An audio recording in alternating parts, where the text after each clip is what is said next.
Magandang araw po sa lahat at syempre samahan nyo ako ngayong araw. May kakaibang trip na naman tayo. Pupunta tayo sa Tosang Waterfalls kasama ng mga wild dogs. Kita nyo naman ang mga dala namin, talagang biglaan lang yan mamen. At syempre tamang lakad lang, kasama ko nga pala ang tupak ng Pinas, si Kaloy. Doon nga pala kami pupunta sa malayo na yon. At syempre tamang lakad, tamang video lang tayo mga tol habang inuubo pa ako dyan sa voice over kasi sobrang lamig ngayong Disyembre.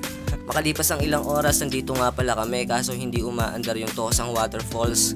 Siyempre, kain na lang tayo mga tol para hindi mabasyo yung trip natin.